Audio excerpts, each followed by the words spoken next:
Ya, jumpa lagi kita di pertemuan ke-11 ya untuk teori organisasi. Kita masuk pada bahasan proses organisasi untuk part kedua ya.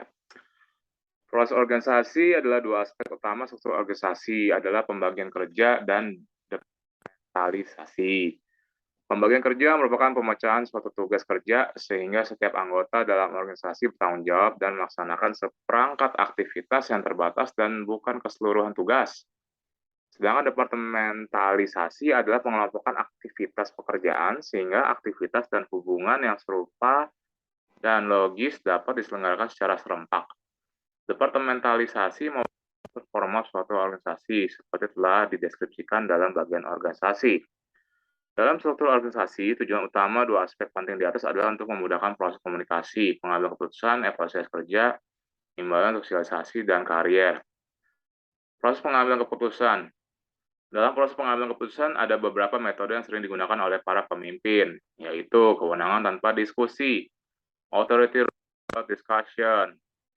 Metode pengambilan keputusan ini seringkali digunakan oleh para pemimpin otokratik atau dalam kepemimpinan militer atau otoriter ya dalam hal ini. Metode ini memiliki beberapa keuntungan yaitu cepat, dalam arti ketika organisasi tidak mempunyai waktu yang cukup untuk memutuskan apa yang harus dilakukan. Namun demikian, jika metode pengambilan keputusan ini terlalu sering digunakan, ia akan menimbulkan persoalan-persoalan seperti munculnya ketidakpercayaan para anggota organisasi terhadap keputusan yang ditentukan pimpinannya, karena mereka kurang bahkan tidak dilibatkan dalam proses pengambilan keputusan. Yang berikutnya, ahli atau expert opinion.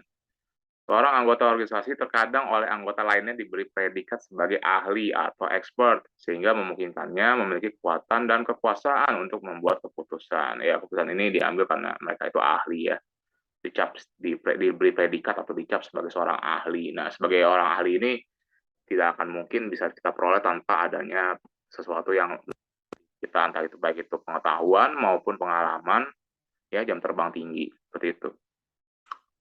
Kewenangan setelah diskusi atau authority rule after discussion. Metode ini mempertimbangkan pendapat atau opini anggota organisasi dalam proses pengambilan keputusan. Dengan kata lain, pendapat anggota organisasi sangat diperhatikan dalam proses pembuatan keputusan. Namun, perilaku otokratik dari pemimpin kelompok masih berpengaruh. Metode pengambilan keputusan ini juga mempunyai kelemahan, yaitu para anggota organisasi akan bisa pengambilan untuk membuat keputusan. Ya, jadi kalau ketuanya masih mempunyai kekuasaan atau pengaruh gitu ya. Ini jadi sebenarnya ya semi-semi otoriter, masih boleh berpendapat gitu ya. Tapi kembali lagi pada ketuanya juga dan yang lebih celaka kalau metode seperti ini ya kalau tidak ada mempunyai kewenangan lebih atau mempunyai kekuatan lebih ya akan terjadi keributan terus-menerus kalau tidak ditemukan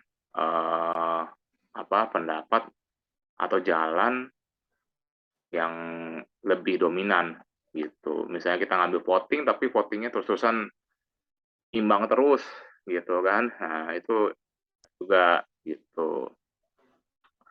Lalu yang berikutnya adalah kesepakatan atau konsensus. Kesepakatan akan terjadi kalau semua anggota dari suatu organisasi mendukung keputusan yang diambil. Ya, ini atau kita biasa sebut dulu itu musyawarah mufakat ya, mufakat atau kesepakatan. Metode pengambilan keputusan ini memiliki keuntungan, yakni partisipasi penuh dari seluruh anggota organisasi akan dapat meningkatkan kualitas keputusan.